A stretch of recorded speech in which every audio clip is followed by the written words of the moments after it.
Welcome everyone to CAGONT 2021. My name is James Vood. I'm the Chair of Geography and Environment, and I'm going to be one of the co-hosts of the conference. And I'd like to welcome everybody here on behalf of the program committee. Our first session today has to deal with climate change.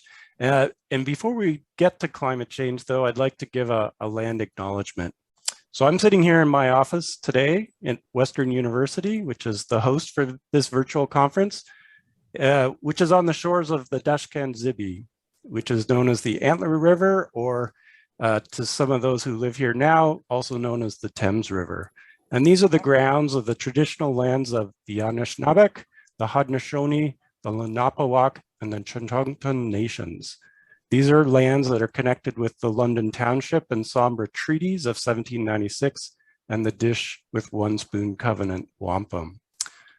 As geographers, I think as a discipline, we are perhaps more culpable and complicit in settler colonialism, indigenous dispossession, and Western ways of knowing in our study of the environment. And so we encourage all the conference participants to take a moment to reflect on the territory in which you are living in and participating from for this conference, and to respect the longstanding relations of the indigenous nations have to this land in general.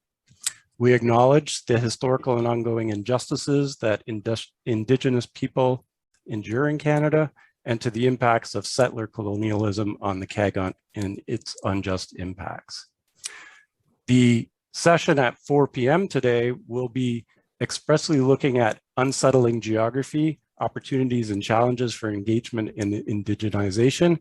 And I invite you all to attend that session to learn more about how we can contribute to the goals of the Truth and Reconciliation Commission as geographers.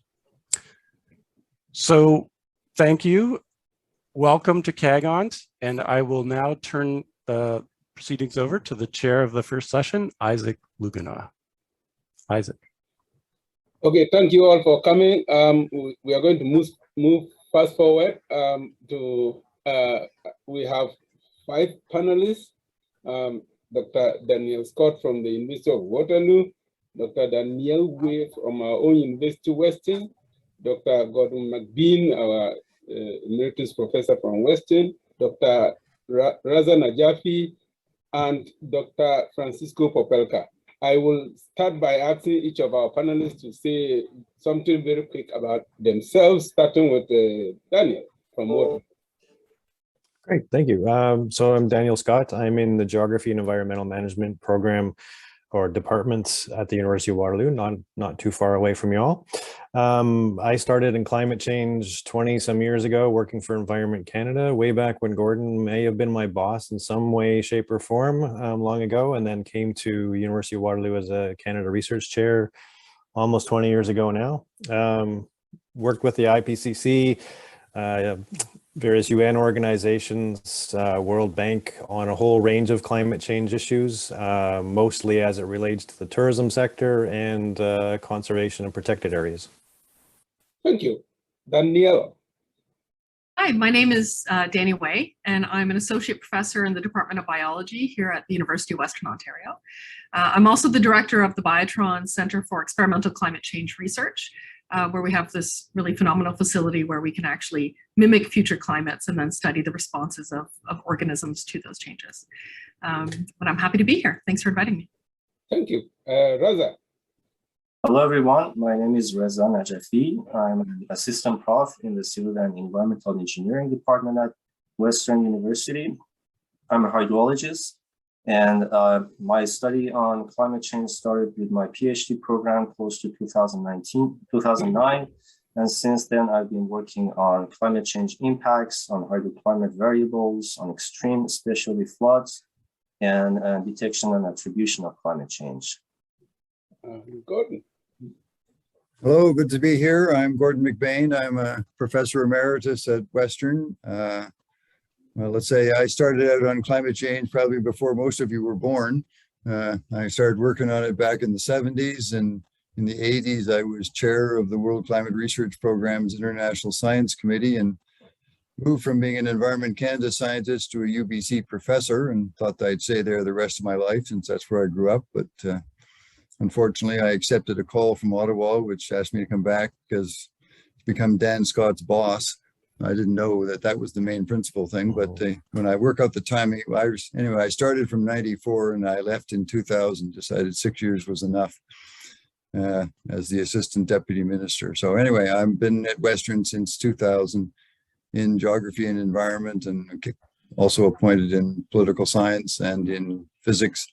I work more on the policy issues now and the bringing science together and across the disciplines, and that's what I'll talk about today. So thanks. Welcome. Glad to be here. Yeah. So Asma, can you introduce yourself quickly and move on? Yes, hi there, everybody. My name is Asmon. I'm a PhD student in the Department of Geography and Environment, and I just wanted to lead you through a quick activity. So I'm going to share my screen in order to do this, and we're going to ask everybody to answer a quick question for us before we pose the same question to our panelists. So if you'll just bear with me while I share.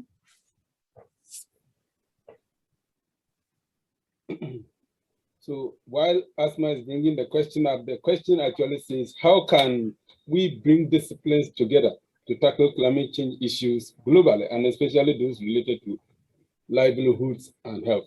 How can we bring disciplines together? And Asma, are you ready to go?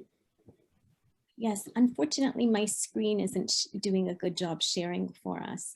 It could be the number of participants we've got. So I'm going to ask everybody to place their responses inside the chat box where we can all see them. Just make sure that it's set to everyone in meeting room. So again, the question that we're posing is, how can we bring disciplines together to tackle climate issues globally, and especially those related to livelihoods and health? Dr. Luna, would you like to explain the question a little bit more in terms of disciplines? So the part of this session is in relation to our new climate change center, which is has 5 faculties from the universities as members of the new center from the IDEA initiative. So we are trying to gauge your own perceptions of what kind of disciplines would you see coming together to resolve climate change issues. We want to get you started. Do you want to go in the order that we talked about? I'm happy to go first. So yes, yeah. Sure. So it's Daniel Scott here. This is one of the areas where I think geographers and those of you who are geographers here may agree with me, maybe others may not. Geographers do this, I think, fairly naturally because we are both physical geographers and human geographers, and people like myself are trained in the middle. I take the climate science and I translate it into the language of business for the tourism sector and others. So we come at this naturally, but I think one of the things that universities in particular can do, and it sounds like you're already going down this path, is for a decade, I've been the executive director of our climate change center, which was designed as an interdisciplinary center to bring people like those who are on this panel from biology and geography and engineering together to have these conversations, to create new ways of looking at questions. I think that's absolutely important at each university to do. I'm glad to see you guys are doing that as well.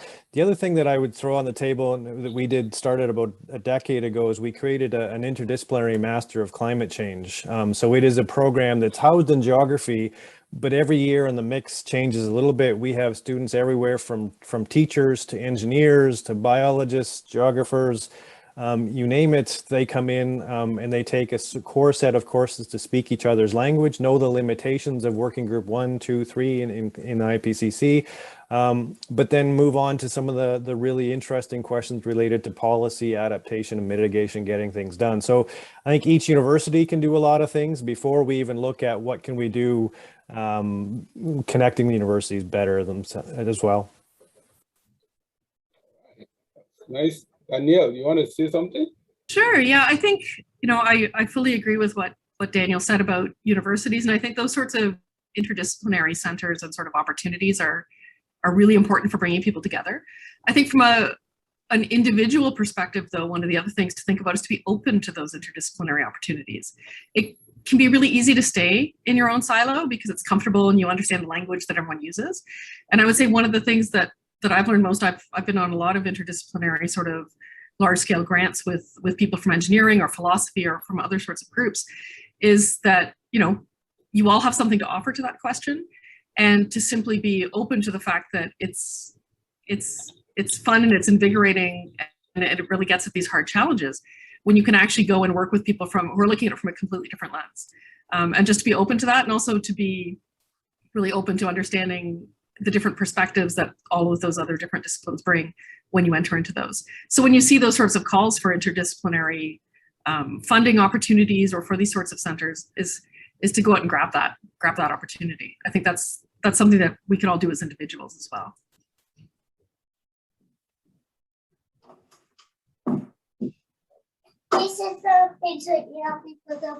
Reza.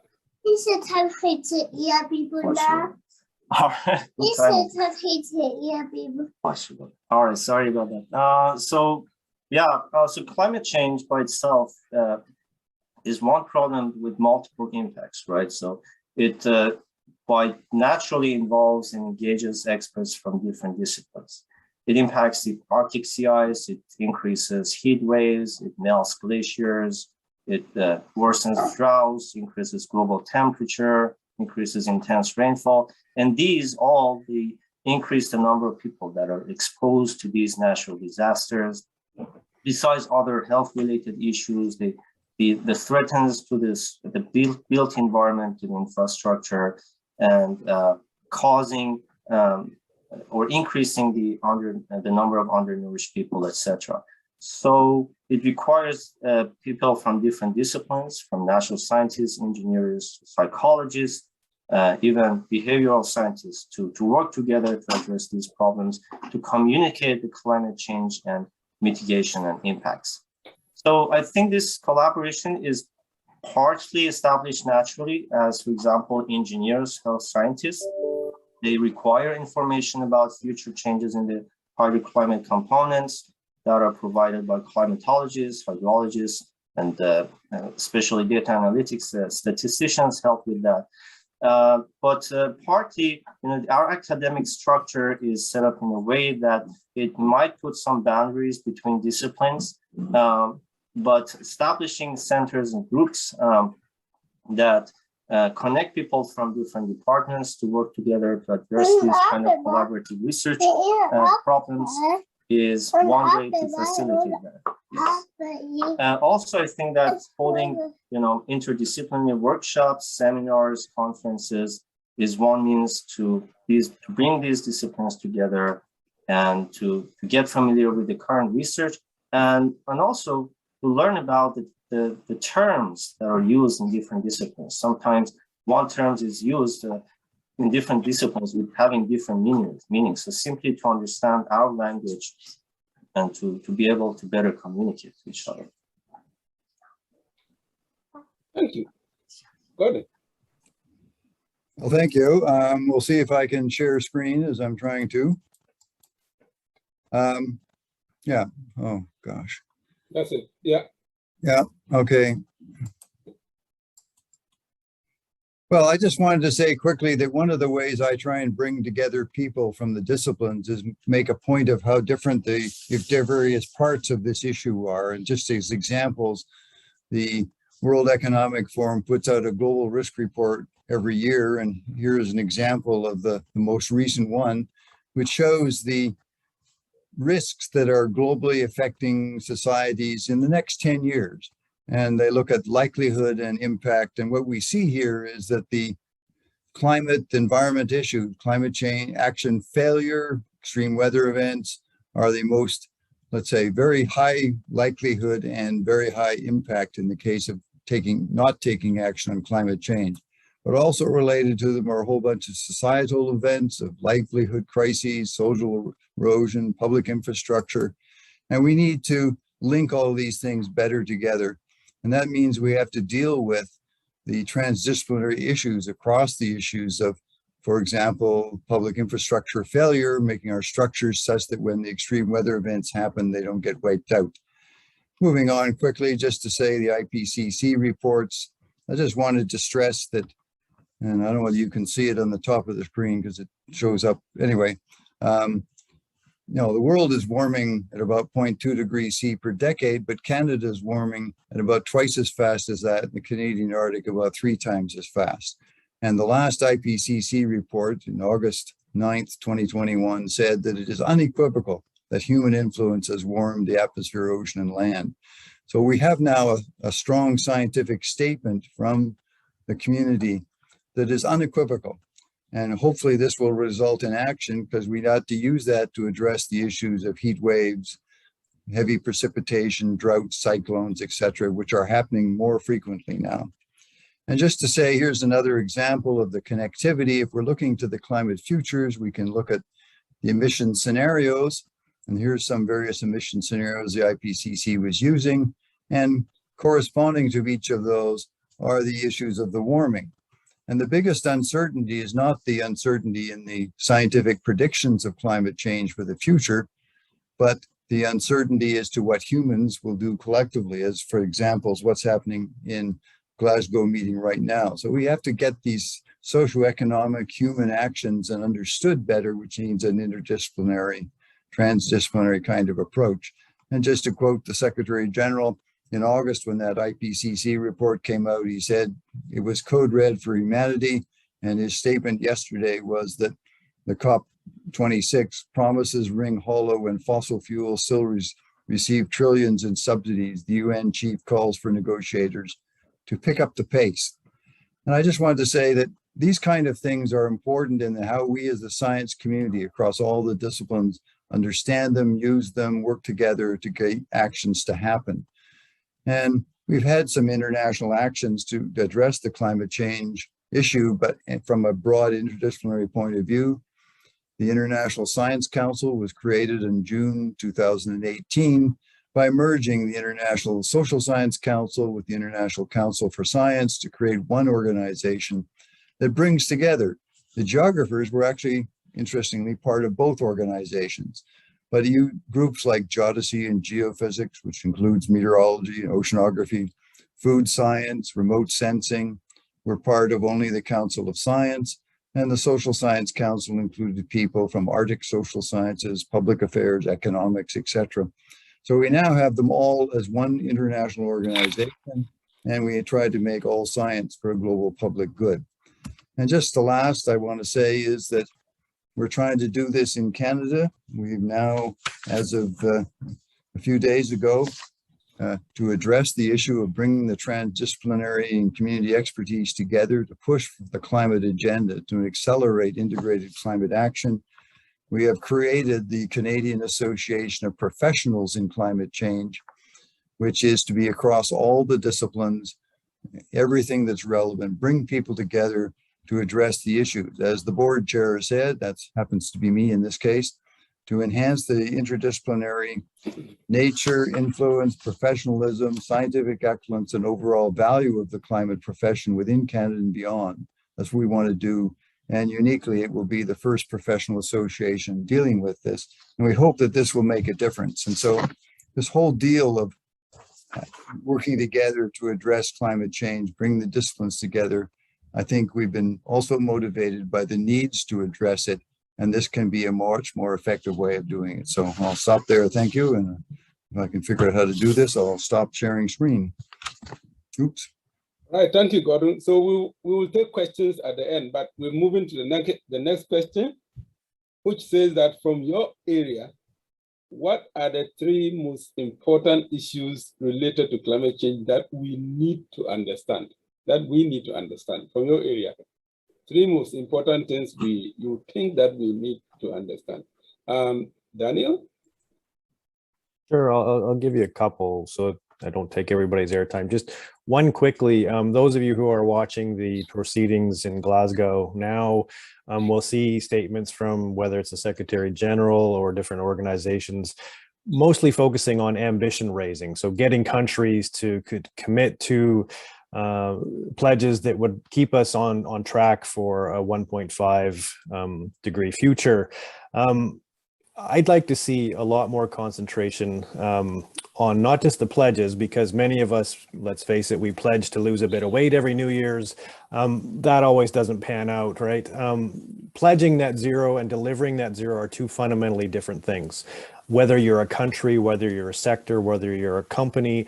And so one of the things that I would like to see the academic community do a little bit more of it, and there have been some forays into this where there was an expert survey of a fairly limited number of climate scientists, but more than 60% of them thought we'd be in a +3 or warmer world. Let's take some realism, because it's really hard for a community to say, when we show up and say, well, it could be a 2.6 RCP 2.6 world, or it could be an 8.5. Those are two fundamentally different futures. And for, a municipal planner, an engineer, to try to accommodate both of those in adaptation is very, very difficult. So one of the things I'd really like us to see is to focus in different parts of Canada and other parts of the world of realistically, where are we headed? Because I think that's a message that many people need to hear, and then relates to that. And I'll use Catherine Hayhoe's words, those of you who know her as a climate scientist. She's always fun, has great quotes. She's waiting for society, and I'll substitute a word here. She uses the word, oh shoot. Well, she doesn't use that word, but the oh shoot moment of when a critical mass of society will see what we're actually facing. And we've had the climate science, as Gordon said, for more than 20 years to make some of the decisions. But it's not in the face of enough people, particularly in maybe some parts of the Northern Hemisphere. We need that moment where critical mass and people are willing to then sacrifice to make some of the changes that need to happen. Net zero is not going to be simple. It's going to require all of us to change some things, whether it's getting off aircraft more regularly or entirely, changing up how we heat and cool our homes, etc. And we need to get to that point where I think we have that real critical mass of support for some of the really tough policies that are going to come. And with that, I'll turn over. I think Danielle's next. Awesome. Thanks for that, Daniel. Yeah, I guess if I had to highlight just a couple of the main things that I think are the big questions in climate change science in the sort of biological fields, I would say that two of them really pop out to me. And the first is the degree to which we're going to have significant feedbacks in vegetation and climate systems. And so right now, basically, especially just terrestrial systems, forests, for example, we're considerably offsetting the CO2 that's being pumped out through anthropogenic means, through fossil fuel burning and land use change. And so, only about 50% of that's actually getting into the atmosphere. And so I think, if that carbon sink stops functioning effectively because of higher temperatures and increased extreme events, then we're really going to possibly be into one of these sort of runaway situations where the vegetation can't absorb that CO2 anymore, and that's going to go up into the atmosphere and accelerate climate change. And so I think that's really one of the big questions right now, is to what extent can we continue to have that really strong sort of sink for CO2 in vegetated landscapes. I think the other thing that ties in really well with the question about sort of health and sustainability is that one of the outstanding questions is, to what extent will we be able to maintain food security? Also thinking about sort of plant growth under future climates. And so high CO2 tends to accelerate plant growth and enhance productivity. And so there were some early predictions that higher CO2 would mean more food for the world. But higher temperatures tend to decrease yield. And of course, those two things come together. And so not only can you have decreased yield, but you end up with decreased quality when it comes to grain. So all that extra carbon that goes into the tissues means that there's less protein and there's lower concentrations of micronutrients in food. And so that has really big implications, especially for vulnerable populations where you don't have, for example, enough iron in the diet. And so I think that question about to what extent will we be able to maintain food security and continue to be able to grow the amount of food that we need, that is of the quality we need, is one of the bigger questions in that field. Thank you. Reza. Thank you, Danielle. So there has been about 1 degree warming in the last 100 years. And even with that amount of warming, the climate records has been routinely broken. Now, if we don't take any action, in the next 100 years, the warming will reach up to 4 or 5 degrees. So we can now imagine what devastating situation we will face. Now, the thing is that we commonly communicate climate change as average changes in the, for example, global temperature or intensity of precipitation, etc. But the thing is that the number of the weather-related disasters are what we face in our day-to-day lives. So these are the things that affect our built infrastructure, our interconnected societies, and our infrastructure systems. Okay. This also includes the occurrence of this combination of compound events, such as the co-occurrence of, for example, heat waves, droughts that can result in water shortages and health problems, or, for example, extreme wind and intense rainfall, or extreme rainfall events after wildfires, rain on snow events. These kind of combined or compound events that can have some effects that are unprecedented due to climate change. So we have had tremendous improvement in our understanding of the risks of individual hazards, but how will climate change affect the combination of these hazards and the non-stationarity of this intercorrelation or interrelationship between these hazards is something that I think is important and is still an open question.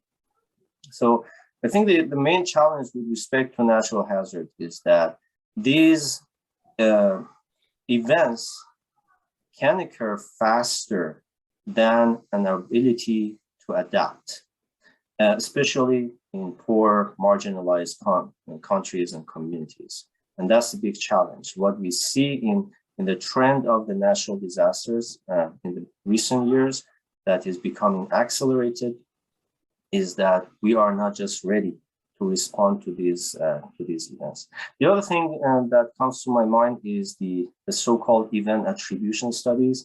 So in the recent 2 decades, we have had this field that we have using the climate model simulations and all the computational resources, we can now detect the human fingerprint in the events like floods and droughts, etc., which is, I think, very important.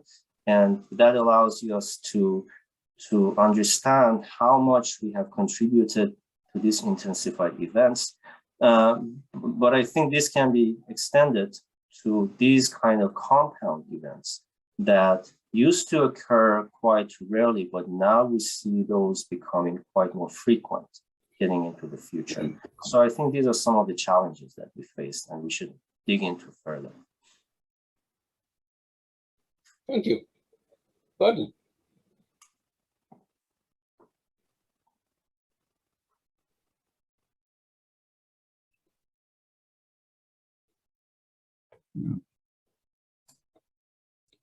I just wanted to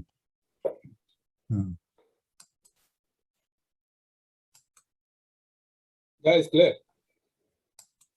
there. Just to say that we've got all of these kind of events, and Reza was just talking about the compound events where you could have, for example, wildfires and heat and drought storms all intersecting and coming in ways that, let's say, influence things. And these make it very complex. So when we deal with these issues, we've got to deal with the major impacts on livelihoods and health. And we need to understand that the disaster risk that we're dealing with here comes from the combination of the hazard event, which with changing climate will be even more intense hazards, but changing in characteristics, but also vulnerability and exposure of communities. And the big questions is what action can we take to reduce the exposure and vulnerability of infrastructure, of people, and particularly, as Reza also spoke about, in developing countries where they really don't have the resources to do very much. And they're being impacted by climate change in a much more, let's say, overwhelming way than the countries that created the climate change issue by their pollutions. So we need actions of reducing, incorporating risk, getting government actions, increasing awareness, optimizing our responses, and very importantly, enhancing financing programs.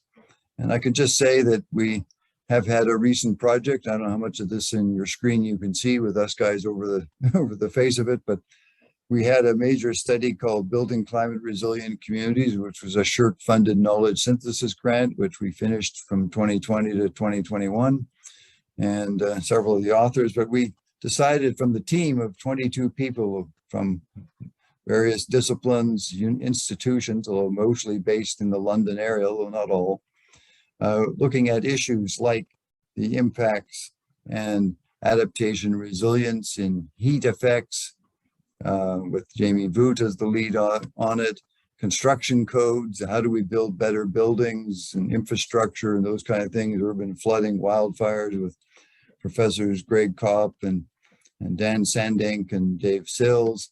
I won't give all the names from now on. Building climate resilient communities in the Indigenous communities.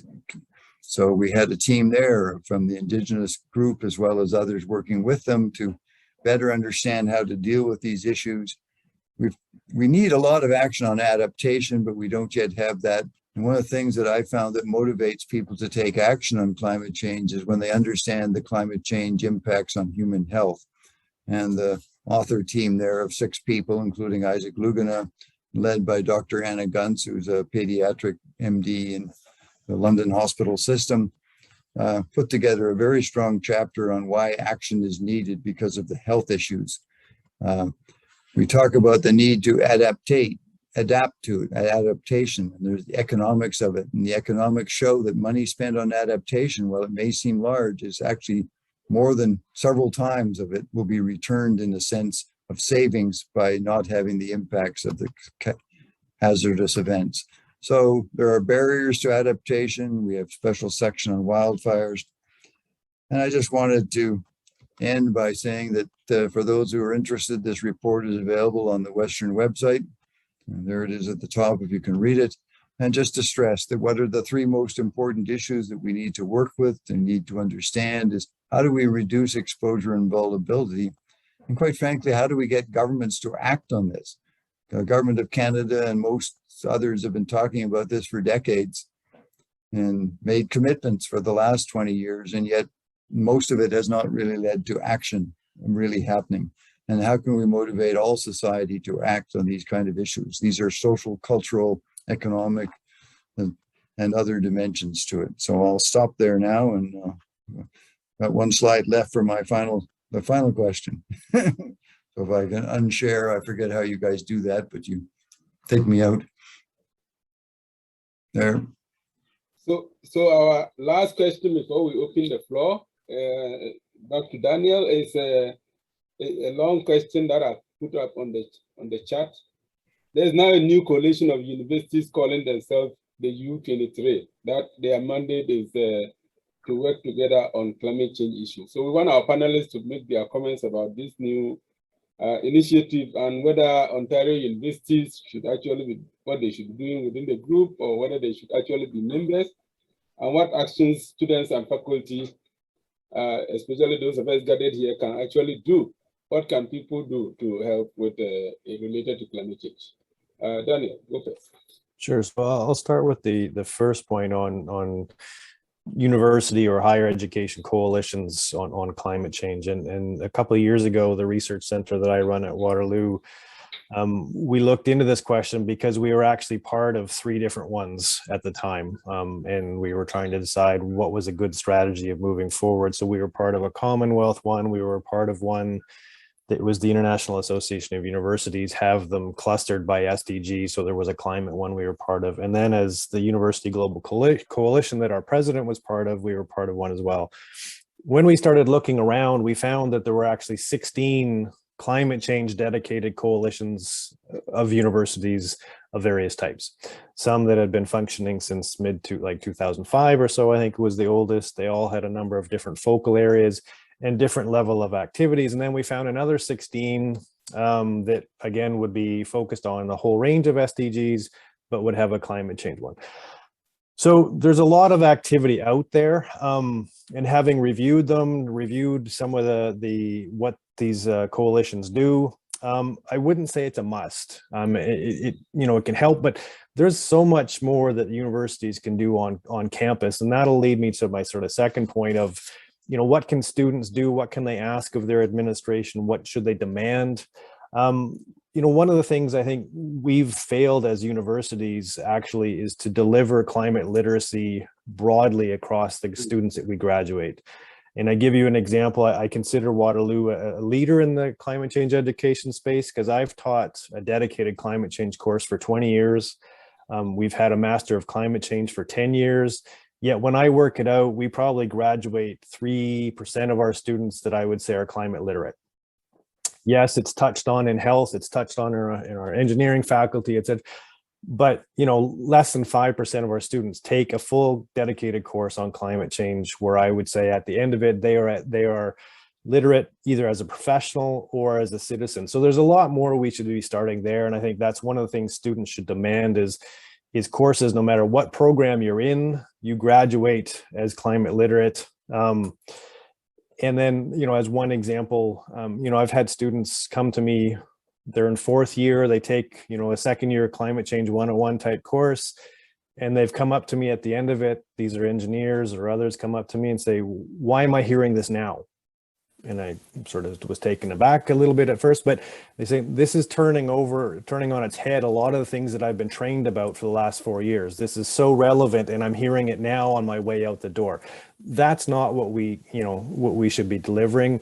And for the millions of youth who are marching the streets to try to drive climate action, we shouldn't have to have them waiting till their graduate programs to really take dedicated courses. There should be a pathway for them immediately at the undergrad level. So that would be my whether it's a request to different university administrations, put that in place so that we're graduating climate literate professionals and citizens.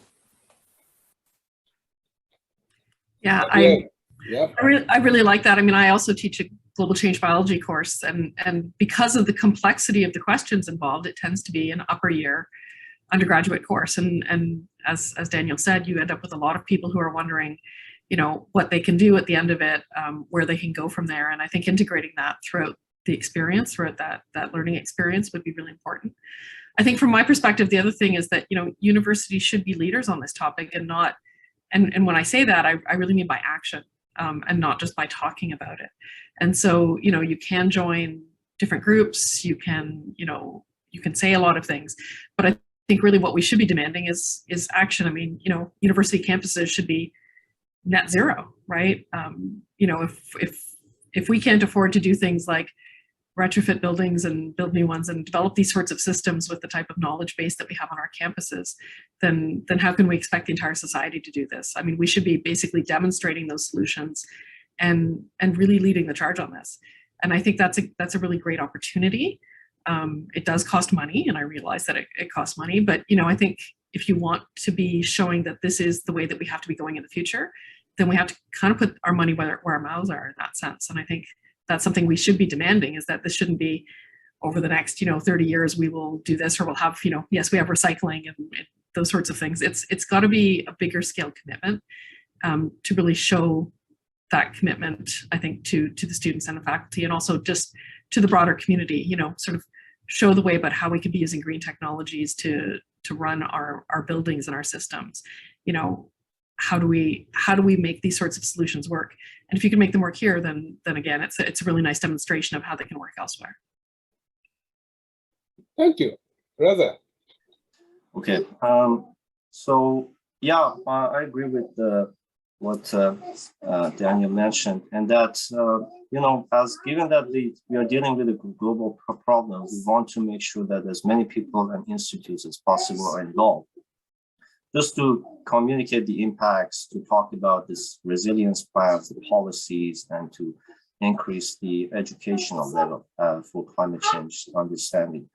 But the trick is to make sure that the redundancy is less, and there's absolutely no competition, but just to facilitate this communication. And I think the goal should be to reflect all of these in both our research and teaching, to bring these climate change related topics, both from the mitigation side to resilience and adaptation in our the courses we teach, the research we conduct, and because this is basically part of our life.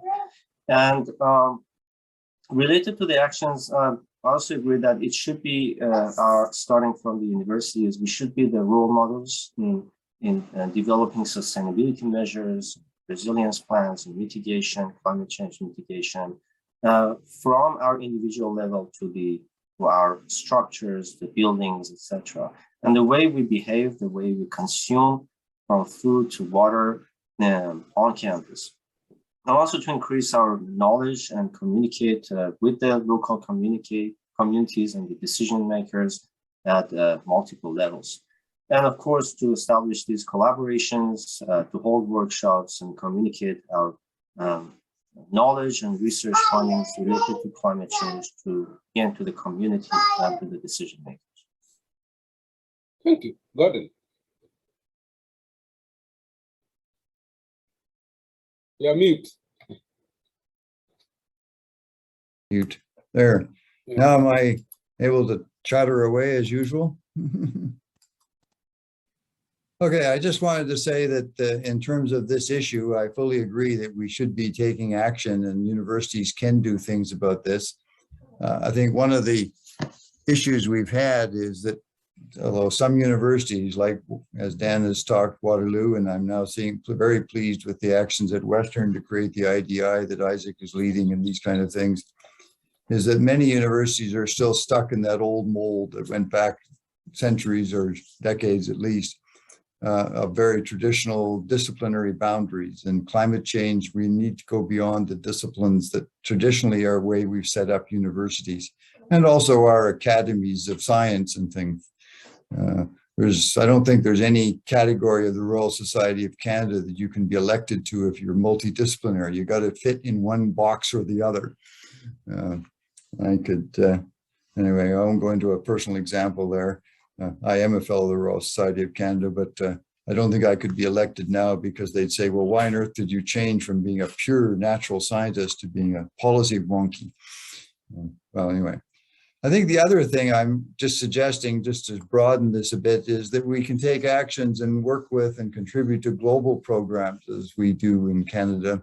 And through that, play a global role of bringing together. And as an example, I'm talking about the Future Earth program. We have in Canada the scientific, anyway, this is where the Future Earth programs in Canada are across the country. And they have both projects, which are listed here, but also what I call called knowledge action networks, bringing people together, dealing with, say, emergent risks and extreme events, health, food, water, energy nexus, just as examples. The whole list is shown there.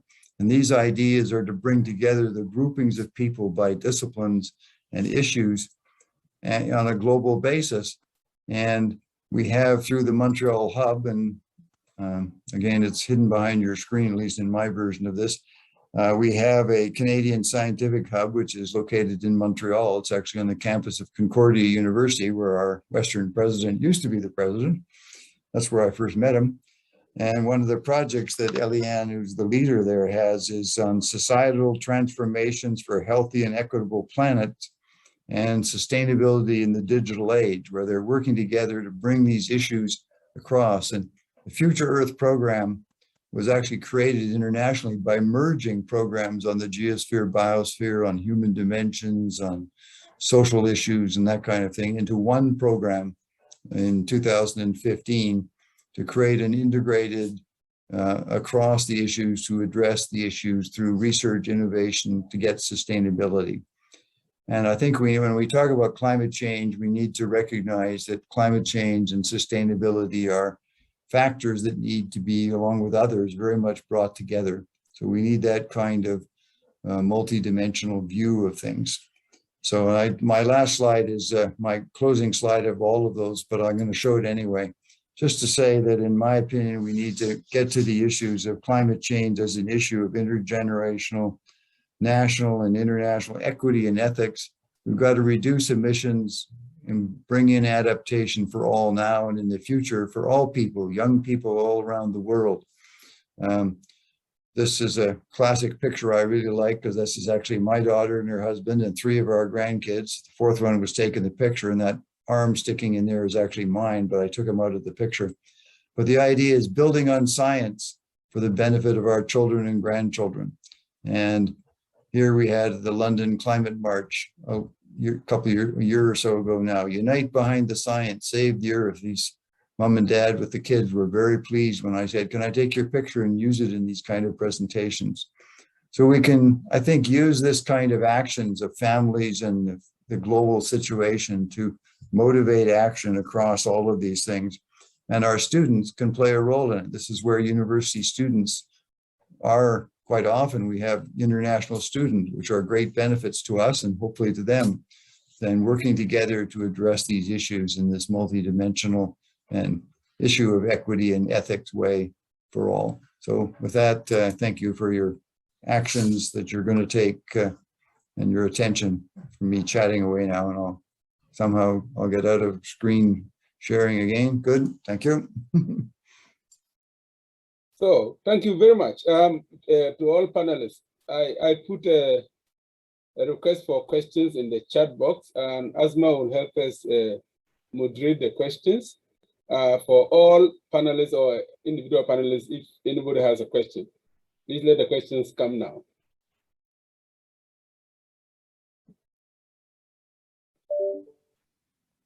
We have a question for Dr. Scott. Oh, it looks like we have another one here as well. Go ahead. So students are generally lower income than staff, faculty, and the institution itself.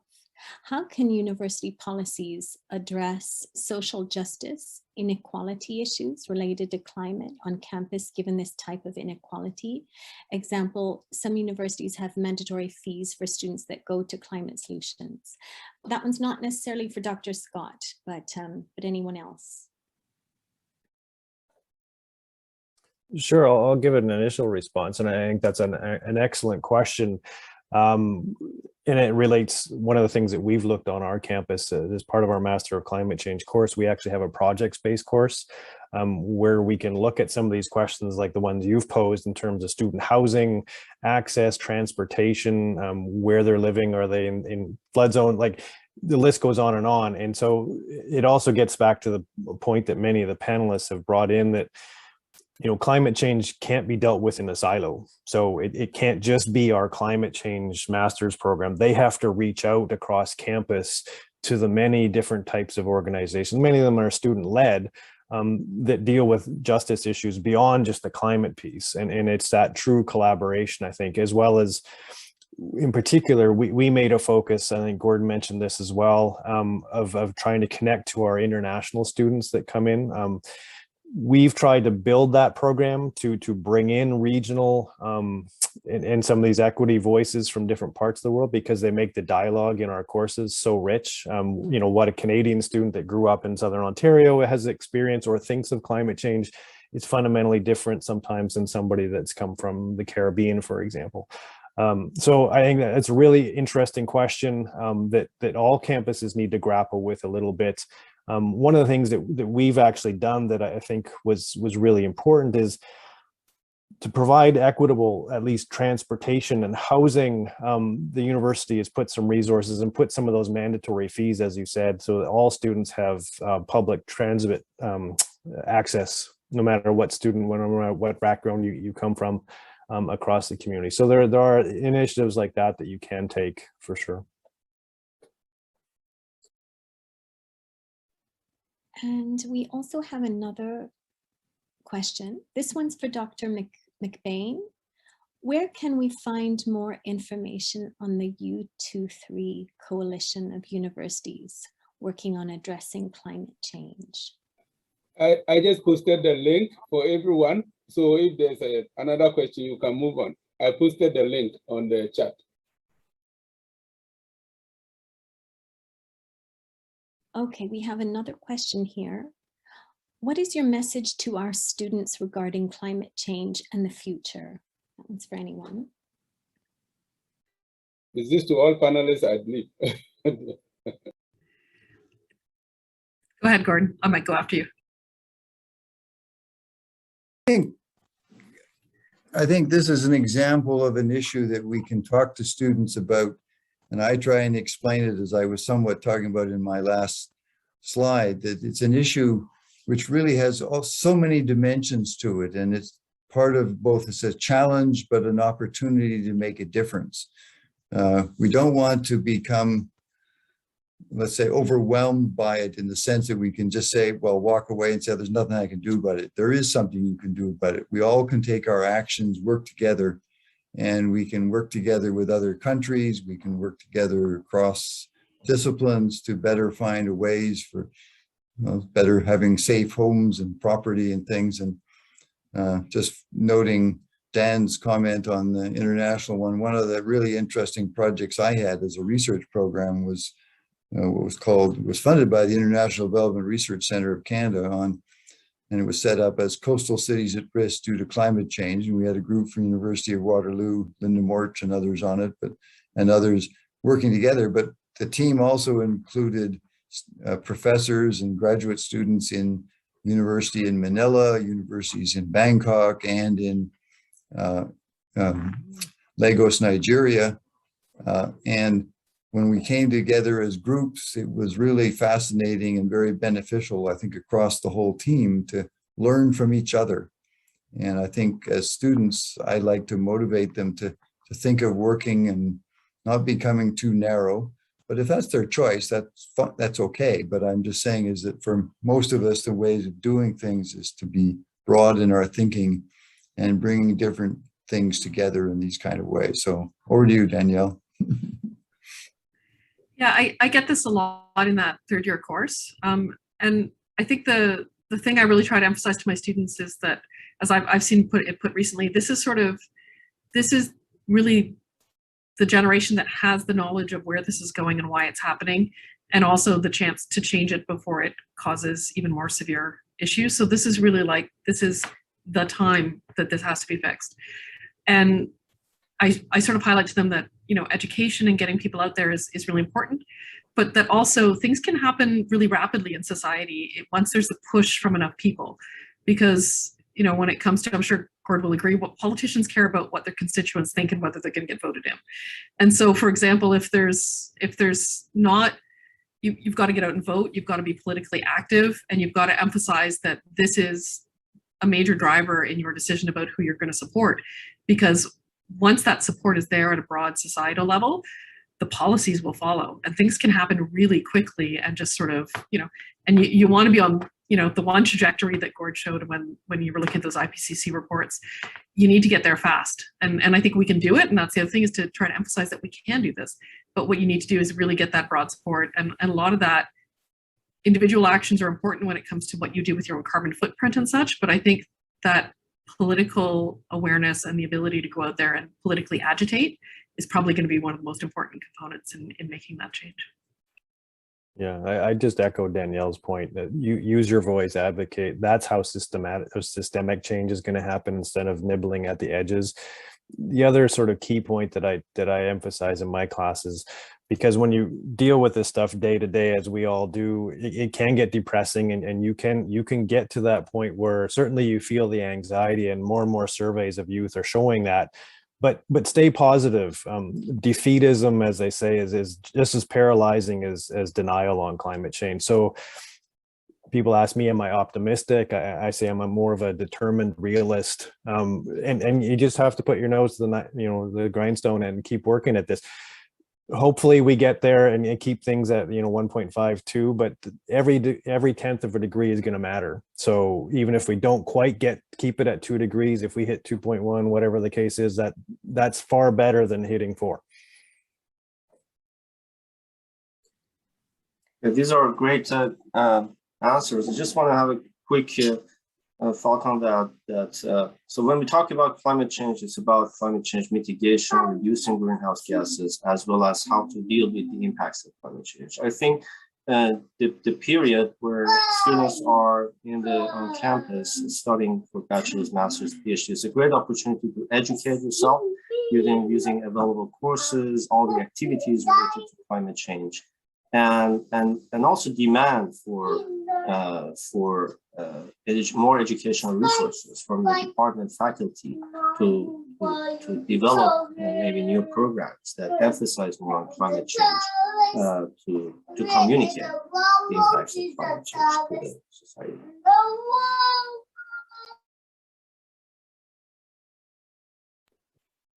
Asmon, next one. Yes, so Danielle, we have a question for you in particular, Dr. Wei. How are you able to translate research findings that local people can understand, particularly the ones sort of related to food security? I'll have to ask you to unmute. When I unmute, you always do that once in a meeting.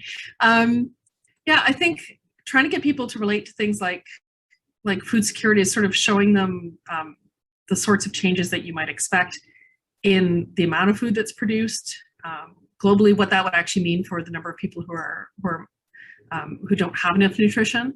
I think for a lot of my work, I do a lot of work on how plants respond to temperature and CO2. And a lot of my work is actually about forests. And so I work a lot with the forestry industry. And I sort of show people a lot about, range shifts. So here's where this species that is really common, like sugar maple. Here's where this grows now. It's a really iconic species. Here's where we expect it in the future. And when it's growing up in Alaska, if that's the sort of model prediction, then it really drives home to people the extent of the change that you're expecting to see. So I think trying to bring things back to examples that people see in their real life. What does it mean for my garden? What does it mean for the forests around me? What does it mean for my income or my own health? Those are big ways of trying to get things back to people and make it real to them.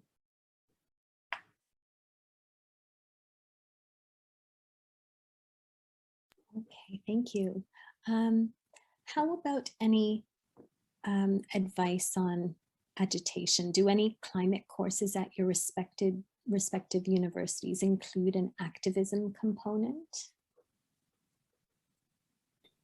This is to all the panelists.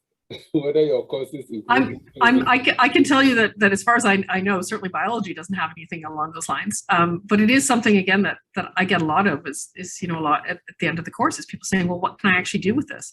And there is a frustration, I think, with the fact that these silos, when you're teaching a course and I'm teaching just about the biology of something and I dip into the economic impacts of that or the policy implications and people want to know more. And I say, well, I'm a biologist and I can't teach that other aspect of it.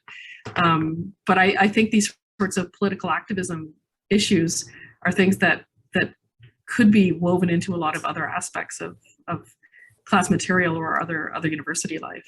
Yeah, it's so in the projects course that I run, one of the teams actually really pushed our UW Divest program. That actually was successful in the end, not just because of their efforts, but they were certainly part of it.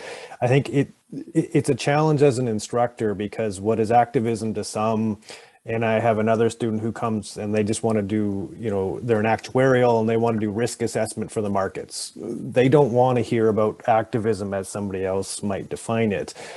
So it's tough meeting the needs or the interests of both in a classroom. That being said, we have a climate justice committee at the faculty level. We also have a climate justice group for students.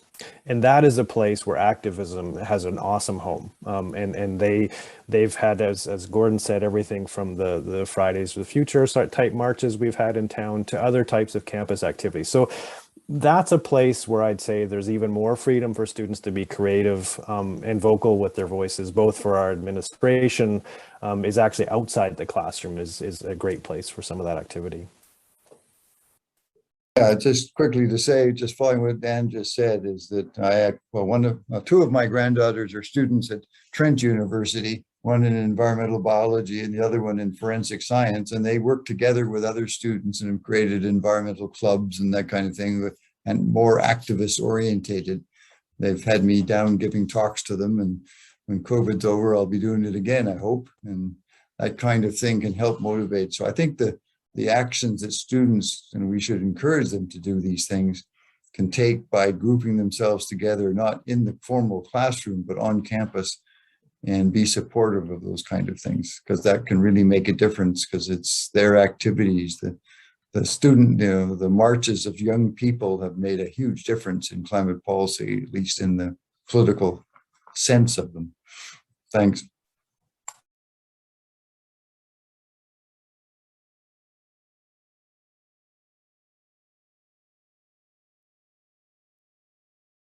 Are there other questions?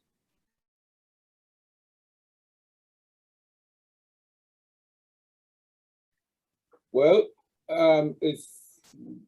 we are right on time. It's 2 o'clock. We are told our panelists it will be from 1 to 2, so we don't want to keep it too long. I would like to thank Danielle Scott at a short notice to agree to join us. That was very kind of you. Thank you very much. And Danielle, I know you're also busy, and Reza, you have to cut your lecture short. I won't tell your students to come here. So, and Gordon McBean, I know you are really, really busy. So we are very, very grateful. I think this was really good as an opening session for our conference. I know Jamie Good is still here. Did you say there was a next session you wanted to announce? Yeah, that's right. So at 4 p.m. is the next scheduled special panel on unsettling geography. So I'd invite everybody to come and see that. And I think Mike, our technical host, was just going to jump on and say a couple words about feed loop. Hello, everybody. Thanks so much for joining this session. If you were joining in Feedloop, you might have had some technical difficulties. So I just want to remind everybody that on the bottom of the screen, below the screen, you'll actually see a gray bar, and it says, experiencing issues, click here for additional live stream options. Highly encourage you to do that, and then you can go directly into the Zoom session. So it's a way to bypass Feedloop if you have any issues with the Feedloop platform. But thank you, and sorry for anybody that had any issues. And thank you all. And I would like to thank Asma for very helping me out, making it look really good. Thank you so much. Thank you. Bye. And thanks to, there's also the R workshop starting at, I think it's 2:30, if I'm right. Yep. The R workshop. Bye. Yep. Thanks. See you all. See you Bye. all.